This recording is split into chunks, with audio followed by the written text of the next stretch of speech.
Assalamu alaikum. Surah Bakra, Ayat 5.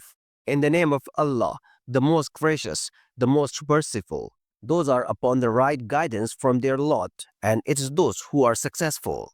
Indeed, who disbelieve, it's all the same for them, whether you warn them or you don't warn them. They will never believe. Allah has set a seal upon their hearts and upon their hearing, and over their vision is a veil, and for them there is a great punishment. And of mankind are some who say, we believe in Allah and the last day, but they are not believers. And they think to deceive Allah and those who believe, but they deceive not, except themselves, and perceive it not.